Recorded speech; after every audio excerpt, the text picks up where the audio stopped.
여러분, 기도하려고 눈을 감았는데 아무 말도 나오지 않았던 적 있으십니까? 다른 사람은 한참을 기도하는데 나는 겨우 몇 마디 하고 끝나서 혹시 내 기도가 너무 부족한 것은 아닐까? 마음이 작아진 적은 없으십니까? 오늘 우리는 아주 중요한 질문 하나의 답을 찾으려고 합니다. 정말 세 마디만으로도 하나님께 드리는 온전한 기도가 될 수 있을까요? 저도 때로는 기도 앞에서 부끄러울 때가 있습니다. 마음은 복잡한데 무슨 말부터 해야 할지 모르겠습니다.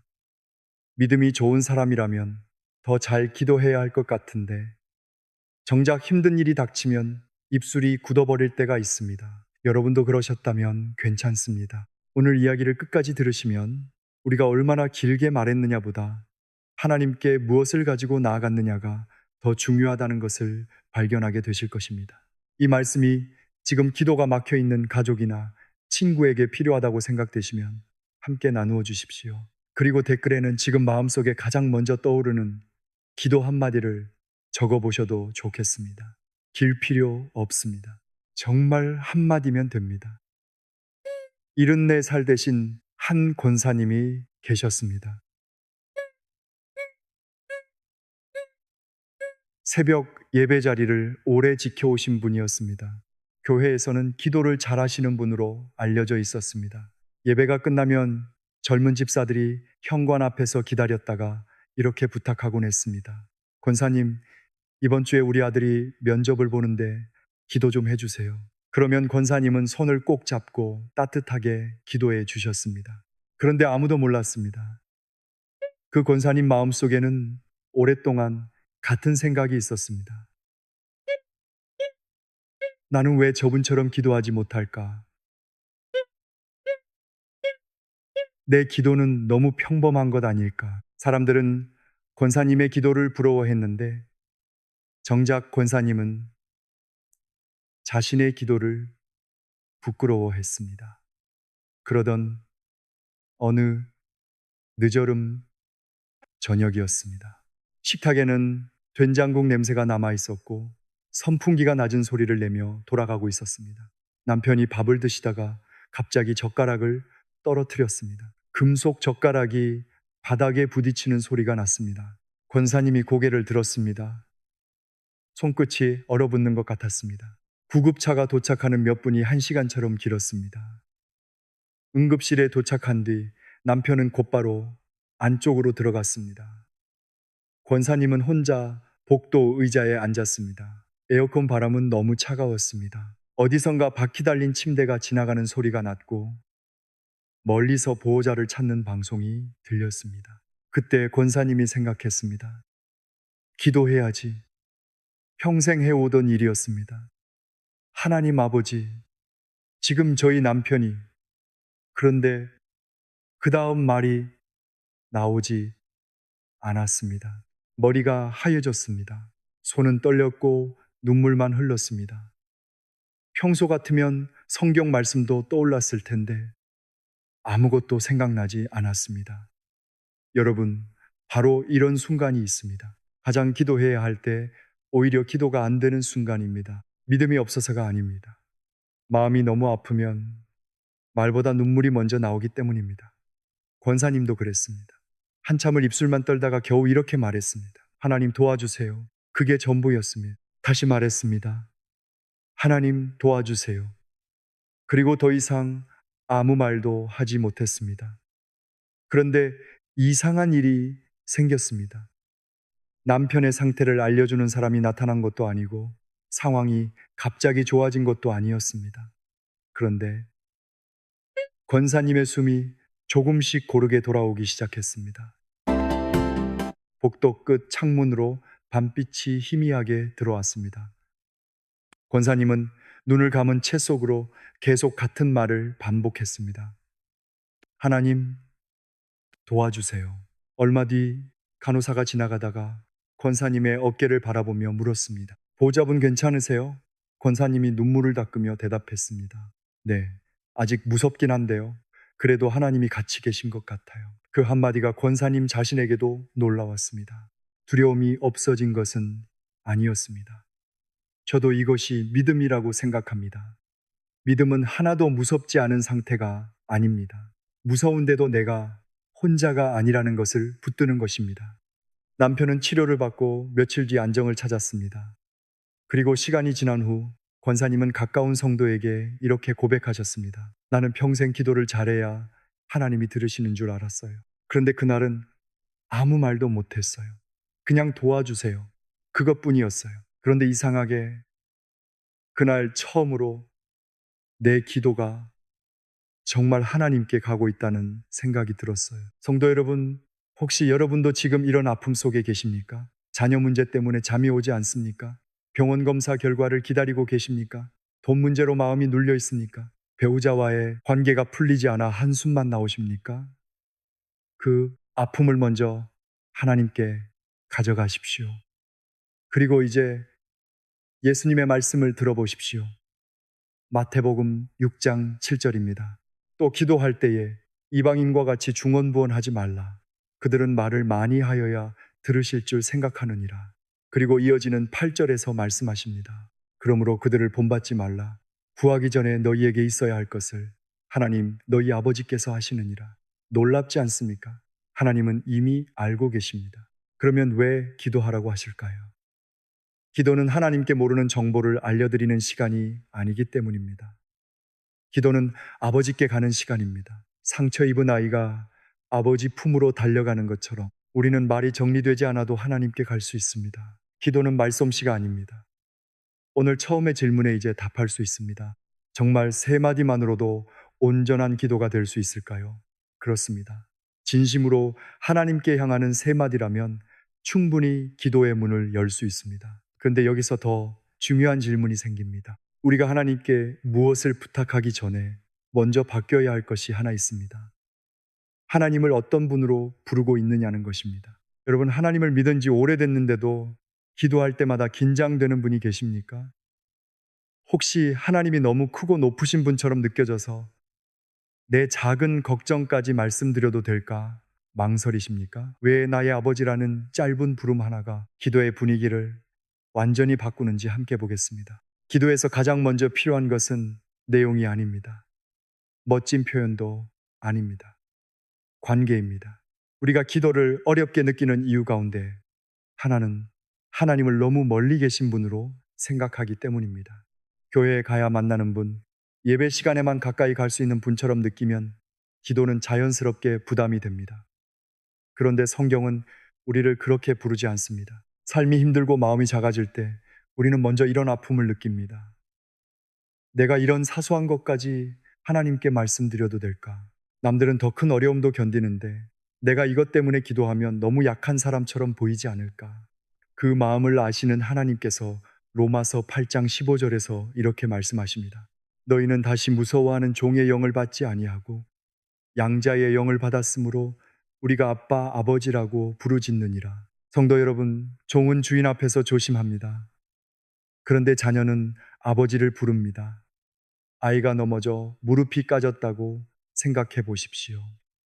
아이가 아버지 앞에 와서 상황을 조리 있게 설명하지 않습니다. 그냥 웁니다. 아빠, 그 한마디면 됩니다.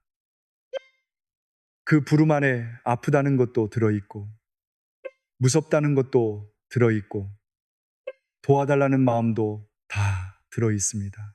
76살 된 한 집사님이 계셨습니다. 신앙생활을 시작한 지 50년이 넘은 분이었습니다. 교회에서는 성경도 많이 아시고 예배도 빠지지 않는 분으로 알려져 있었습니다. 그런데 이 집사님에게도 남들이 모르는 두려움이 있었습니다. 기도할 때 하나님 앞에서 늘 긴장하셨습니다. 하나님은 너무 위대하신데 내가 별것 아닌 문제로 자꾸 찾아가면 안 되는 것 아닌가 하는 생각 때문이었습니다. 손자가 감기에 걸려 열이 나도 그랬습니다. 이런 것까지 기도해도 되나? 건강검진 날짜가 다가와 마음이 불안해도 혼자 참았습니다.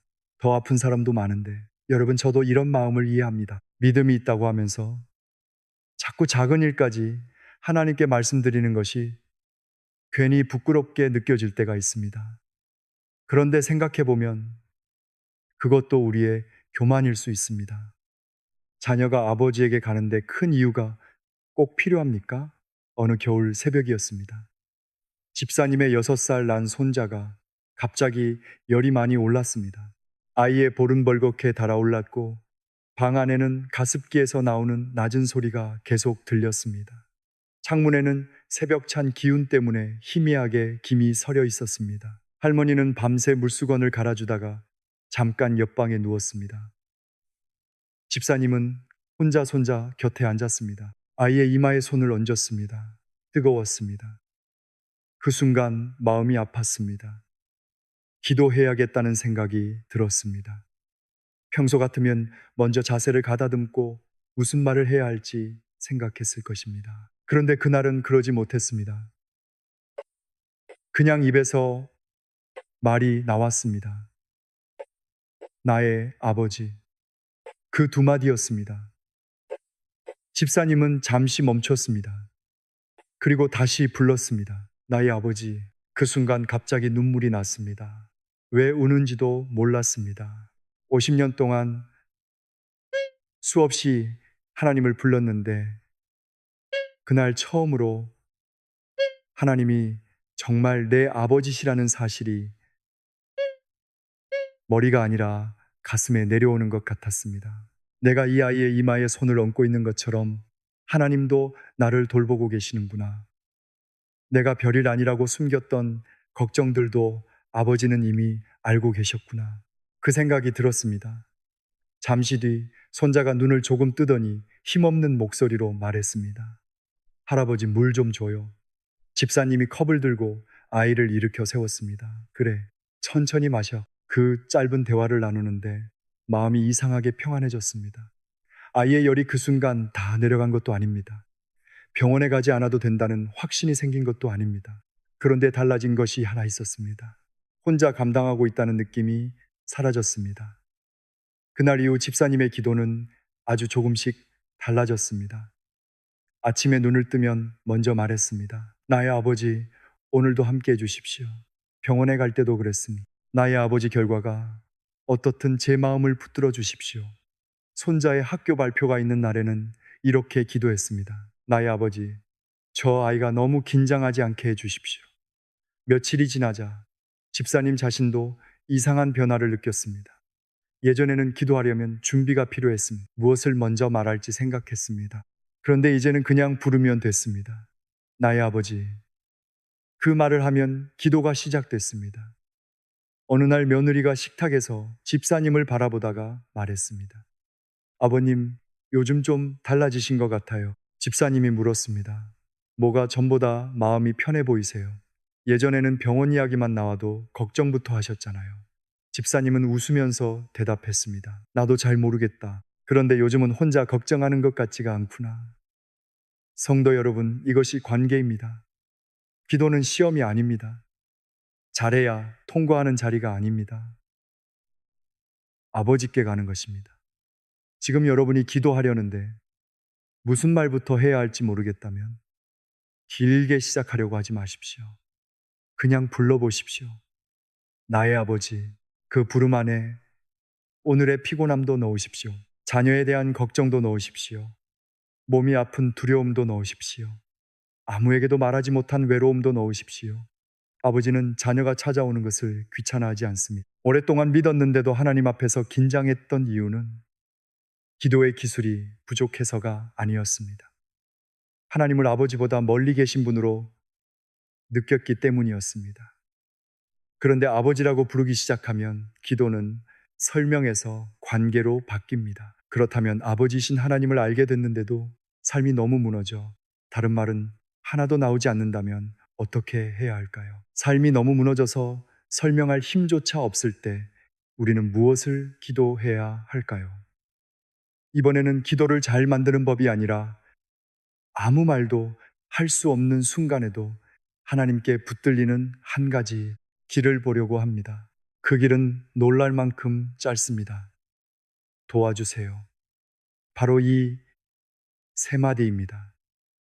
여러분 정말 힘들 때는 말이 줄어듭니다. 마음이 아프면 설명도 어렵습니다. 자녀 문제로 밤을 새우고 병원에서 결과를 기다리고 빚 독촉 전화를 받고 나면 긴 문장이 나오지 않습니다. 저도 사람이기 때문에 어려움이 한꺼번에 몰려오면 믿음 좋은 말보다 걱정이 먼저 올라올 때가 있습니다.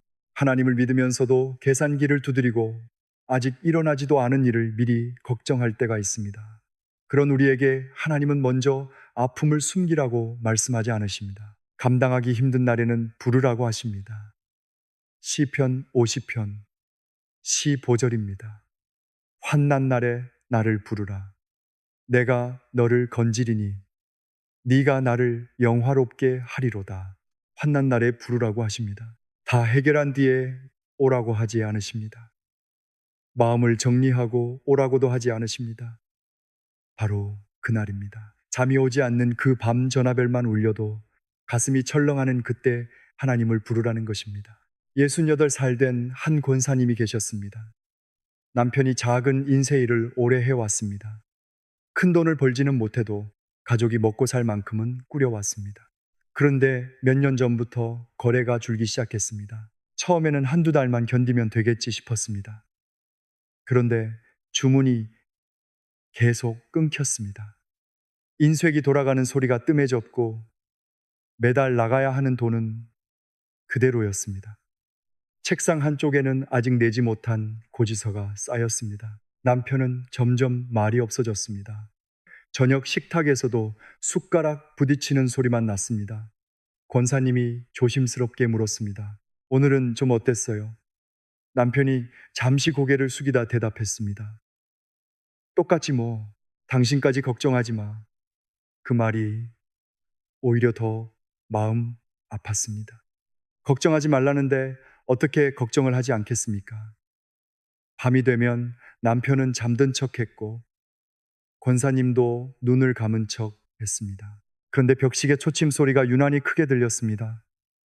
1시, 2시, 다시 3시, 하루 이틀이 아니었습니다. 기도하려고 무릎을 꿇기도 했습니다. 하나님, 저희 형편이 지금 그 다음 말이 나오지 않았습니다. 말 대신 눈물이 났습니다. 여러분도 그런 적 있으십니까?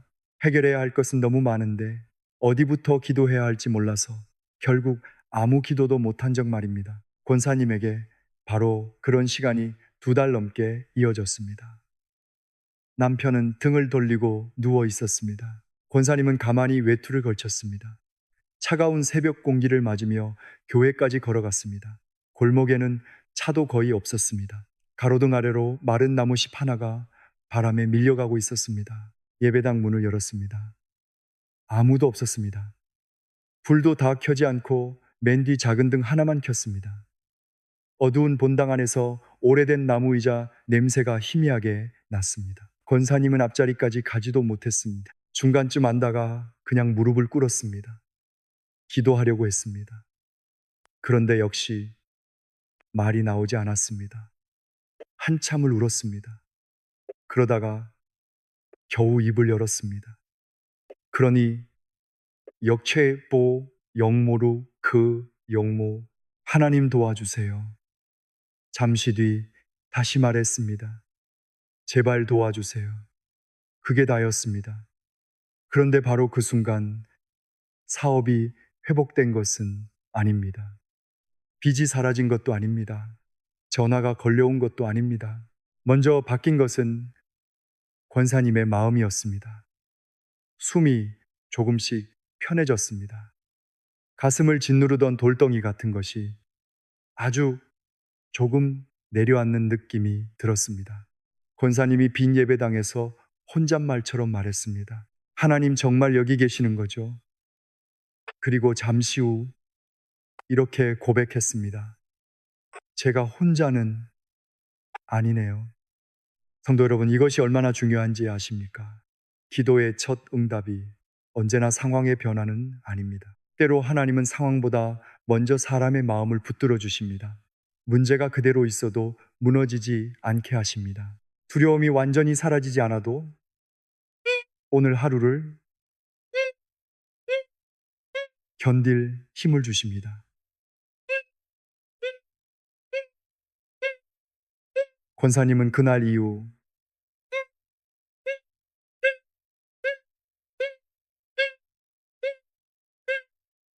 두려움이 완전히 사라지지 않아도 오늘 하루를. 다른 말이 나오면 더 했습니다. 남편 이야기도 했습니다. 자녀 이야기도 했습니다. 직원들 걱정도 내려놓았습니다. 그런데 말이 나오지 않는 날에는 억지로 길게 하지 않았습니다. 그냥 세 마디였습니다. 몇 주가 지나자 남편도 아내의 변화를 알아차렸습니다. 아침 식탁에서 남편이 물었습니다. 당신 요즘 어떻게 그렇게 차분해? 권사님이 잠시 웃었습니다. 나도 무서워요. 그리고 덧붙였습니다. 그런데 이제 혼자 붙들고 있지는 않으려고요. 하나님한테 도와달라고 하고 있어요. 남편은 아무 말 없이 고개를 끄덕였습니다. 그 이후 형편은 한 번에 뒤집히지 않았습니다. 그러나 필요한 거래가 조금씩 이어졌고 부부는 지출을 정리하고 주변의 도움도 받으며 한 걸음씩 버텼습니다. 권사님은 훗날 이렇게 말했습니다. 나는 하나님이 도와주신다는 말을 예전에는 문제가 없어지는 것으로만 생각했어요.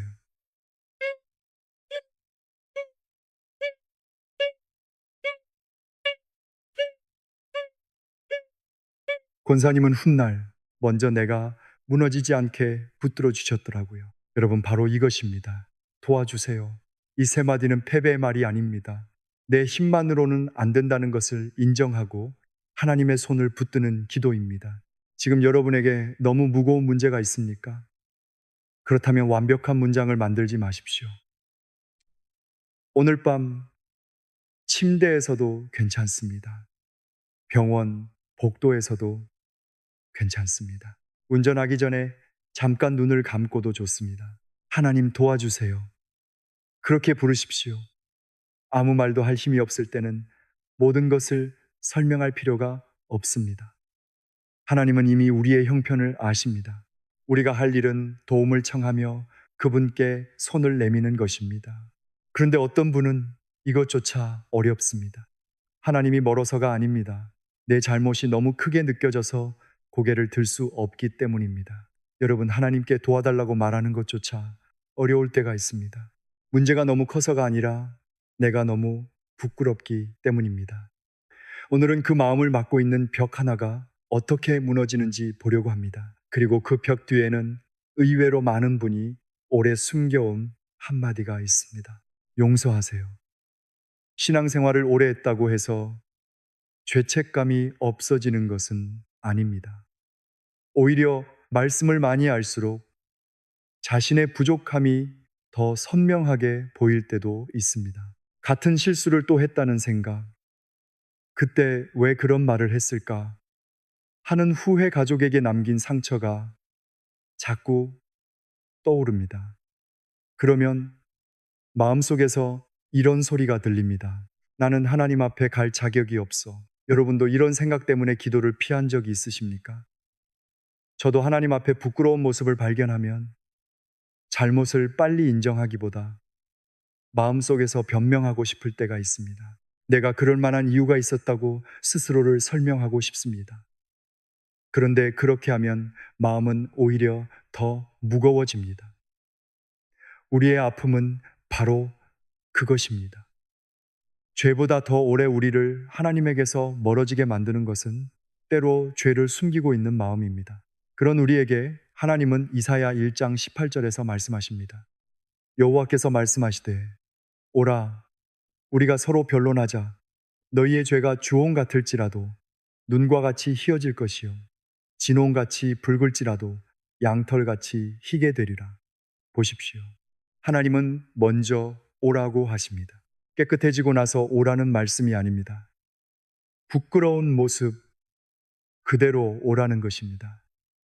예순한 살된 한 집사님이 계셨습니다. 젊은 시절부터 교회 일을 열심히 하셨습니다. 구역 모임도 맡았고 주일이면 누구보다 일찍 교회에 나왔습니다.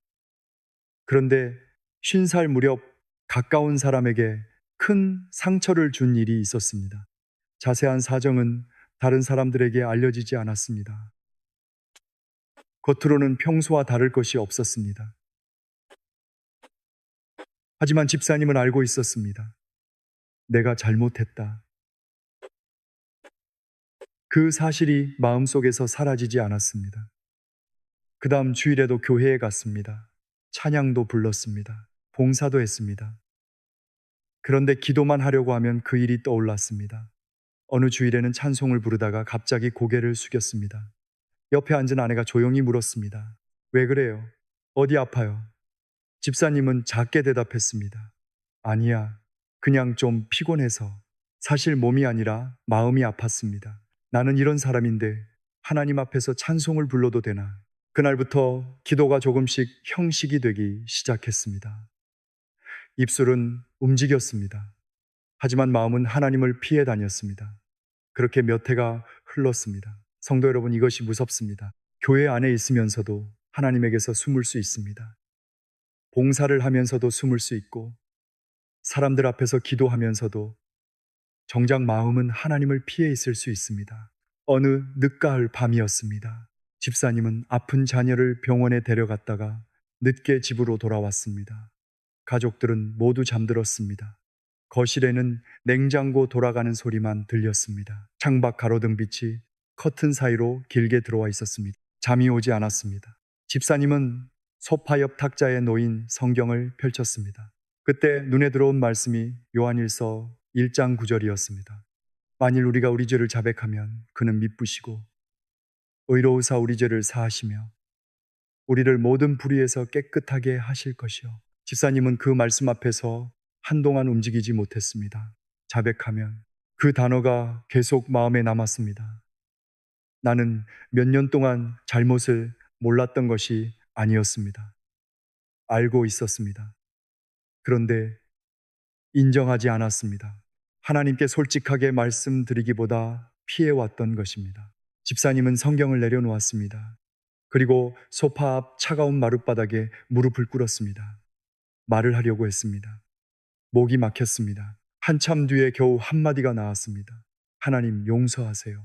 그리고 울었습니다. 다시 말했습니다. 제가 잘못했습니다. 용서하세요. 그날 특별한 음성을 들은 것도 아닙니다. 지난 일이 없어지는 것도 아니었습니다. 그런데 이상하게 하나님에게서 도망치고 싶은 마음이 조금씩 사라졌습니다. 그게 회개의 시작이었습니다. 회개는 잘못이 없었던 것처럼 만드는 일이 아닙니다. 하나님 앞에서 더 이상 숨지 않는 것입니다. 얼마 후 집사님은 자신이 상처를 준 사람에게 연락할 용기를 냈습니다. 전화기를 들고도 한참 번호를 누르지 못했습니다. 제가 오래전에 했던 일 때문에 전화했습니다. 제가 잘못했습니다. 정말 미안합니다. 상대방도 잠시 말이 없었습니다. 곧 조용한 목소리가 들렸습니다. 그 말을 기다렸습니다. 모든 관계가 그날 완벽하게 회복된 것은 아니었습니다. 시간이 필요했습니다. 하지만 길이 열렸습니다. 집사님은 나중에 이렇게 고백했습니다. 하나님께 용서하세요라고 말하고 나니까 사람 앞에서도 미안하다고 말할 힘이 생겼어요. 몇 년 동안 하나님이 멀리 계신 줄 알았는데 멀어진 건 하나님이 아니라 제 마음이었더라고요. 여러분, 혹시 오늘도 마음속에 숨기고 있는 것이 있습니까? 하나님께 가지 못하게 만드는 부끄러움이 있습니까? 길게 설명하지 않으셔도 됩니다. 하나님 용서하세요. 거기서 시작하십시오. 하나님은 우리의 자백을 기다리십니다. 정죄하여 멀리 밀어내기 위해서가 아니라 다시 품으시기 위해 기다리십니다. 몇 년 동안 쌓인 죄책감의 벽이라도 솔직한 고백이 시작되는 순간 금이 가기 시작합니다. 회개는 하나님께 돌아가는 길입니다. 그런데 하나님께 돌아왔는데도 마음이 메마를 때가 있습니다. 예배도 드리고 봉사도 하는데 아무 기쁨이 없습니다. 응답도 오래 보이지 않으면 이렇게 묻게 됩니다. 내가 이렇게 기도하는데 왜 하나님은 아무 말씀도 없으실까? 여러분, 죄책감의 벽을 넘어서 하나님께 다시 나아왔는데도 마음이 메마를 때가 있습니다. 예배도 드리고 봉사도 하고 기도도 하는데 이상하게 하나님이 멀게 느껴지는 것입니다. 그 메마름을 깨우는 한마디가 있습니다. 사랑해요. 우리는 하나님께 많은 것을 구합니다. 건강을 구합니다. 자녀를 위해 기도합니다. 형편이 나아지기를 구합니다. 관계가 회복되기를 구합니다. 그런데 가만히 생각해 보십시오. 최근에 하나님께 이렇게 말씀드린 적은 언제입니까? 하나님 사랑해요. 조금 어색하게 느껴지십니까? 그럴 수 있습니다. 저도 신앙생활이 길어질수록 오히려 익숙한 말만 반복할 때가 있다는 것을 압니다. 기도 제목은 많아지는데 정작 하나님 자신을 향한 고백은 줄어들 수 있습니다. 사랑한다고 말하는 것이 낯간지럽게 느껴질 때도 있습니다. 그런 우리의 마음을 먼저 아시는 하나님께서 신명기 6장 5절에서 말씀하십니다. 너는 마음을 다하고 뜻을 다하고 힘을 다하여 네 하나님 여호와를 사랑하라. 이 말씀을 들으면 부담부터 느끼는 분도 계실 것입니다. 나는 마음을 다하지 못하는데, 나는 하나님을 뜨겁게 사랑하는 사람 같지 않은데, 그렇기 때문에 더 필요합니다. 완벽하게 사랑하게 된 뒤 고백하는 것이 아니라 지금 가진 마음으로 시작하는 것입니다. 62살 된 한 집사님이 계셨습니다. 신앙생활만 25년이 넘었습니다. 주일 예배를 빠지는 일이 거의 없었고 교회 행사에도 성실했습니다. 그런데 어느 순간부터 마음이 굳어졌습니다. 찬송을 불러도 가사가 잘 들어오지 않았습니다. 기도하려고 앉으면 해야 할 말만 몇 가지 하고 자리에서 일어났습니다. 새벽 예배를 마치고 집에 돌아오는 길에도 이상하게 허전했습니다. 어느 날 남편이 물었습니다. 당신 요즘 많이 힘들어? 집사님이 대답했습니다. 아니, 그냥 좀 지쳤나 봐. 그런데 본인은 알고 있었습니다. 몸만 지친 것이 아니었습니다. 신앙이 의무가 되어 가고 있었습니다. 해야 하니까, 예배드리고 맡았으니까, 봉사하고 습관이니까 기도했습니다. 그러던 어느 일은 봄 새벽이었습니다. 예배당 천장에 희미한 불빛만 켜져 있었습니다.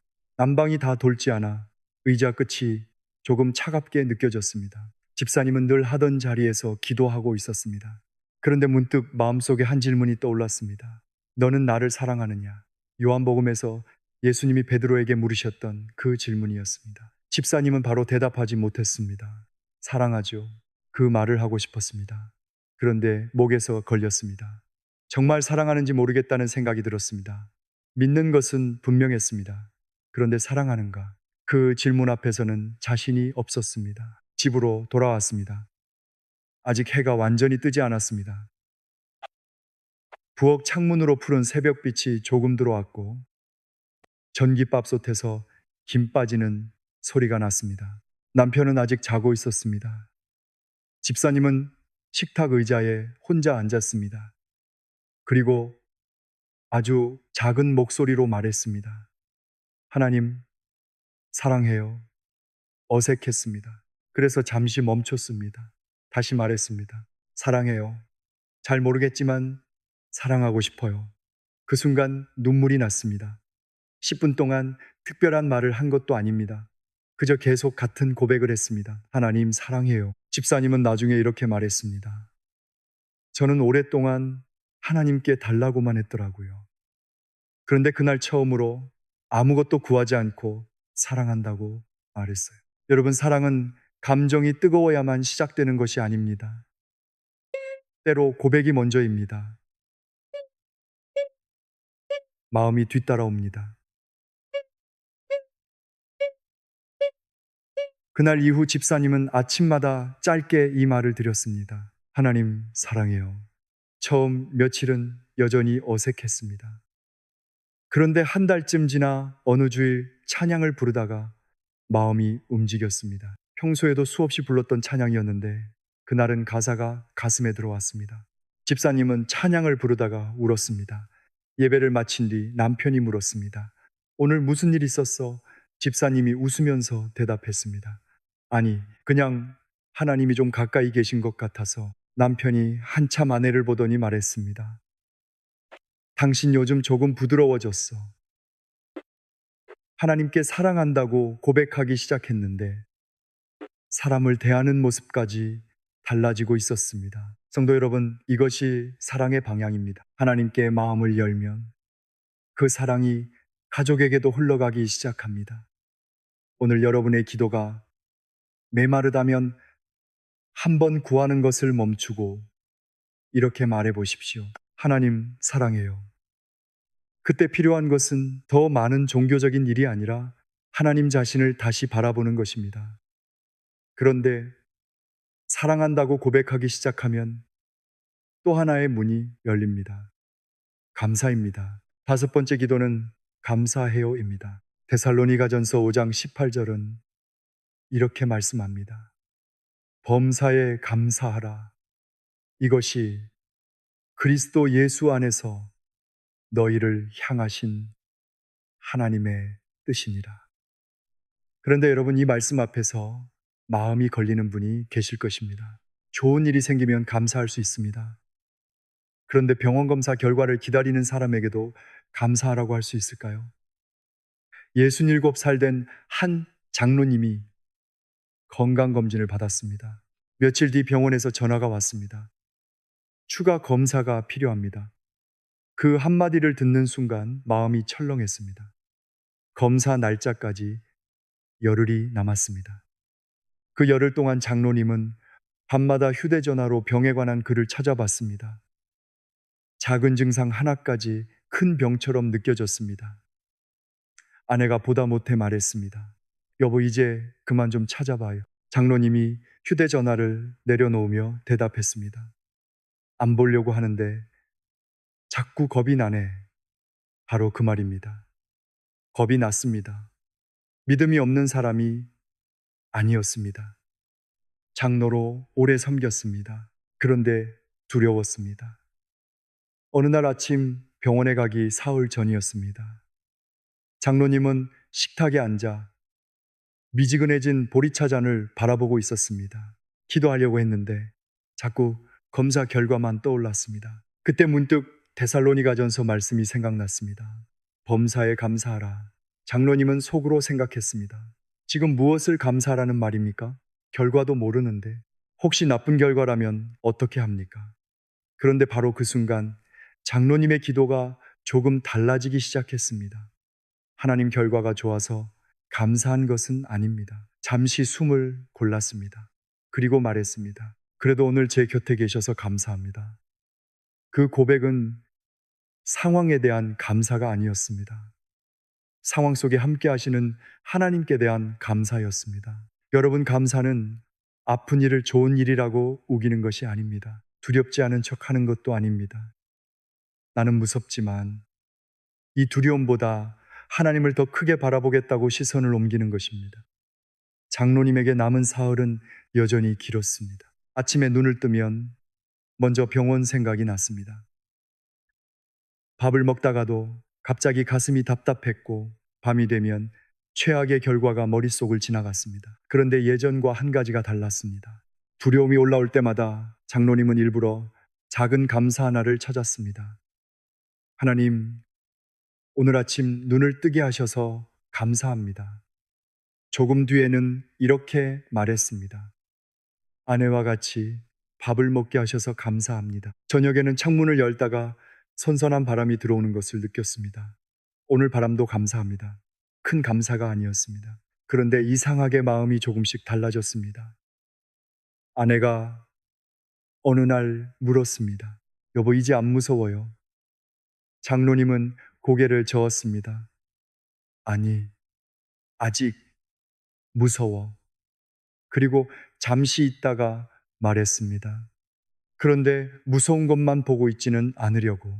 성도 여러분, 이것이 감사입니다.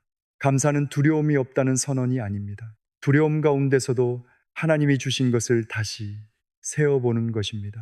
검사 당일 병원 대기실은 유난히 조용했습니다.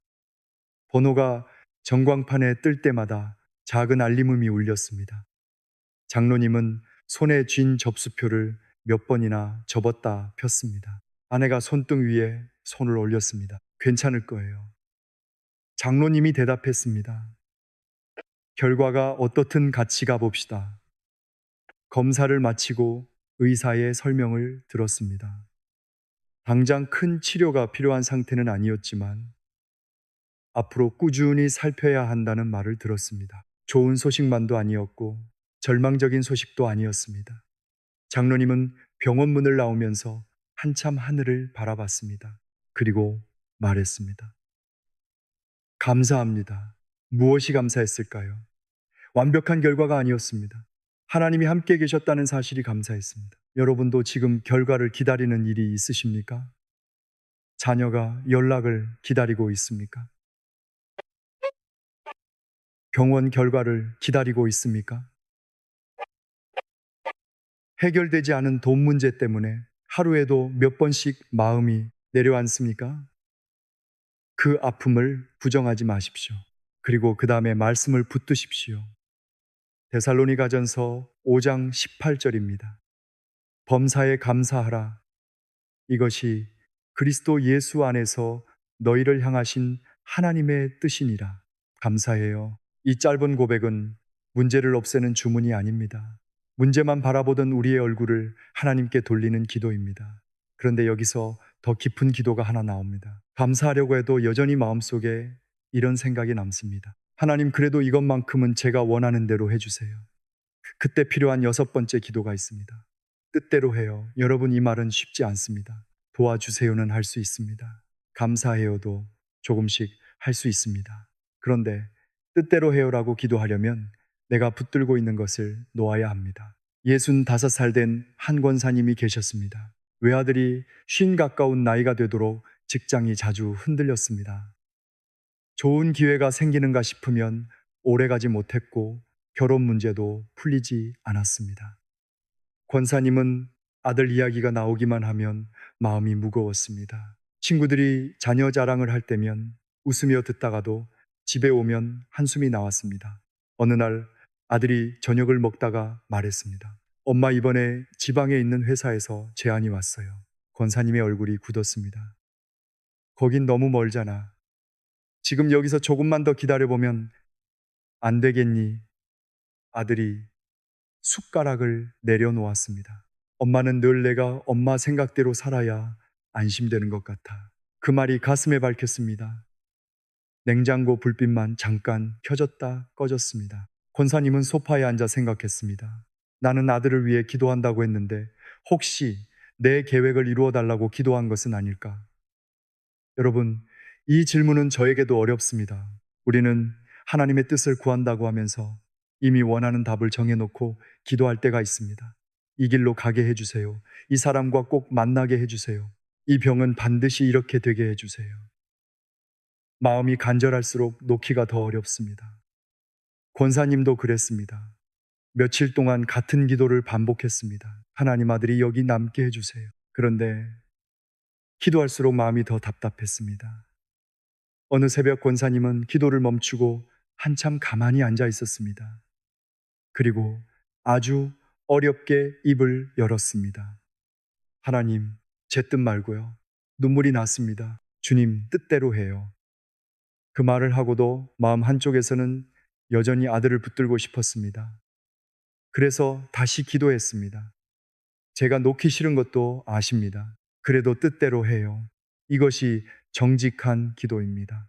믿음 좋은 척하지 않는 것입니다. 내가 놓기 어렵다는 것까지 하나님께 말씀드리는 것입니다.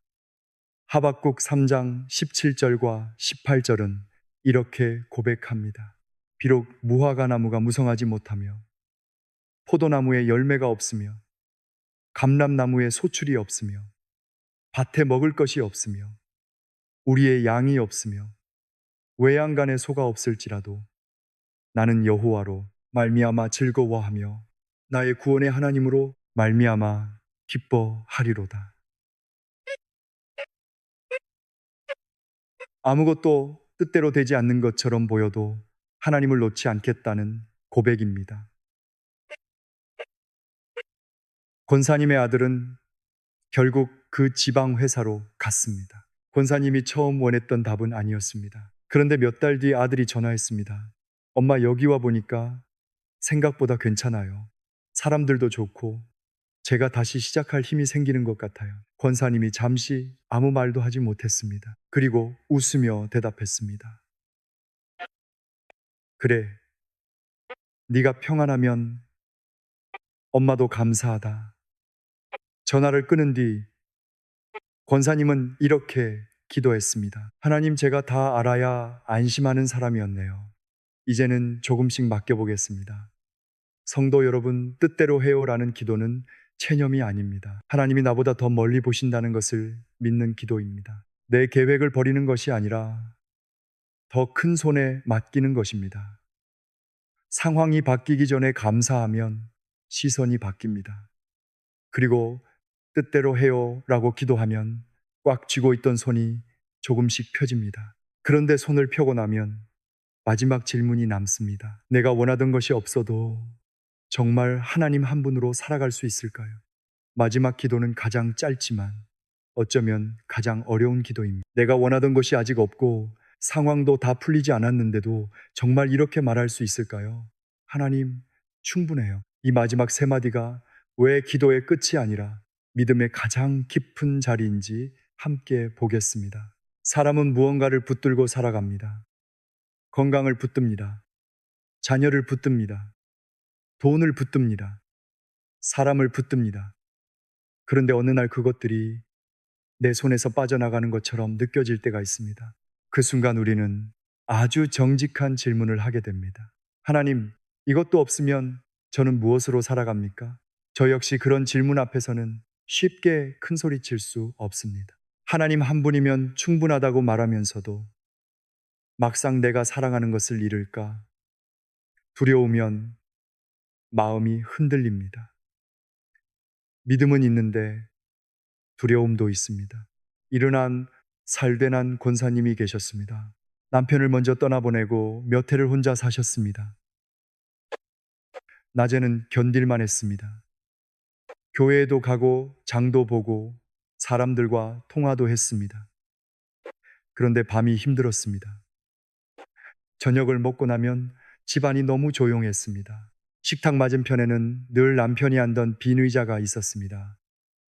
벽시계 초침 소리가 평소보다 크게 들렸고 물을 끓여 찻잔을 손에 쥐면 따뜻함보다 적막함이 먼저 느껴졌습니다. 어느 겨울밤이었습니다. 창문 바깥으로 바람 부는 소리가 들렸습니다.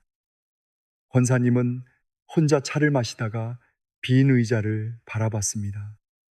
갑자기 눈물이 났습니다. 여보, 오늘 같은 날은 당신이 있었으면 좋겠네. 대답은 없었습니다. 권사님은 고개를 숙였습니다. 그리고 하나님께 말했습니다. 하나님, 솔직히 외롭습니다. 한참 아무 말도 하지 못했습니다. 그러다가 아주 천천히 입을 열었습니다. 그래도 주님이 계시니 목이 메었습니다. 다시 말했습니다. 주님이 계시니 충분해요. 그 말을 하는 순간 외로움이 사라진 것은 아닙니다. 빈 의자가 채워진 것도 아닙니다.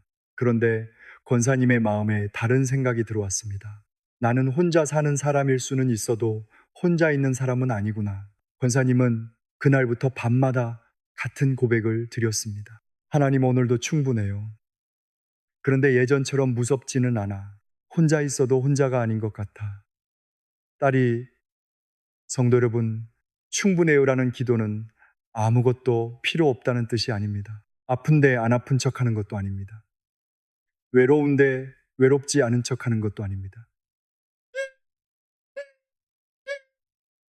하나님보다 더 큰 조건을 내 삶의 중심에 두지 않겠다는 고백입니다. 원하는 것이 없어도 괜찮다는 말이 아니라 원하는 것이 없어도 하나님은 여전히 나를 놓지 않으신다는 믿음입니다. 그러므로 우리의 마음이 불안하고 생각이 흔들릴 때 이 약속을 붙들 수 있습니다. 빌립보서 4장 7절입니다. 그리하면 모든 지각에 뛰어난 하나님의 평강이 그리스도 예수 안에서 너희 마음과 생각을 지키시리라. 평강이 상황을 지키신다고 하지 않습니다. 우리의 마음과 생각을 지키신다고 합니다. 바로 이것이 마지막 기도의 자리입니다. 나의 아버지, 도와주세요. 용서하세요. 사랑해요. 감사해요. 뜻대로 해요. 충분해요. 여러분이 7가지를 전부 한 번에 잘해야 하는 것이 아닙니다. 오늘 여러분에게 필요한 한마디부터 시작하시면 됩니다. 기도가 두렵다면 나의 아버지라고 부르십시오. 견딜 힘이 없다면 도와주세요 라고 하십시오. 죄책감 때문에 하나님을 피하고 있다면 용서하세요 라고 고백하십시오. 신앙이 메말랐다면 사랑해요 라고 말해 보십시오. 두려움만 보인다면 감사해요로 시선을 돌려보십시오. 내 계획을 놓을 수 없다면 뜻대로 해요 라고 맡겨보십시오. 그리고 아무것도 남지 않은 것처럼 느껴질 때 이렇게 고백하십시오. 주님이 계시니 충분해요. 기도는 잘하는 것이 아닙니다. 때로는 아무 말 없이 앉아 있어도 됩니다. 중요한 것은 하나님께 등을 돌리지 않는 것입니다. 이제 잠시 함께 기도하겠습니다. 사랑의 하나님 아버지, 오늘도 우리를 자녀로 불러주시니 감사합니다. 기도를 잘해야 한다는 부담보다 아버지께 나아가는 기쁨을 알게 하여 주시옵소서. 우리 힘으로 감당하기 어려운 일이 있을 때 도와주세요 라고 솔직히 부르게 하시고 숨기고 있는 죄와 부끄러움이 있다면 용서하세요 라고 주님 앞에 내려놓게 하여 주시옵소서. 신앙이 메말라 마음이 움직이지 않을 때에도 사랑해요 라고 고백하게 하시고 상황보다 주님을 바라보며 감사해요 라고 말하게 하여 주시옵소서. 우리 뜻을 고집하고 싶을 때 뜻대로 해요 라고 맡길 믿음을 주시고 가진 것이 적어 보이고 앞날이 불안할 때에도 주님이 계시니 충분해요 라고 고백하게 하여 주시옵소서. 모든 지각에 뛰어난 하나님의 평강으로 우리의 마음과 생각을 지켜주시고 오늘도 내일도 아버지께 돌아가는 사람으로 살아가게 하여 주시옵소서. 예수님의 이름으로 기도드립니다. 아멘. 성도 여러분, 오늘 7가지 가운데 여러분의 마음을 가장 붙든 기도가 무엇이었습니까? 한마디만, 댓글에 딱 그 한마디만 남겨보십시오. 도와주세요. 더 좋고 감사해요. 더 좋고 충분해요. 더 좋습니다.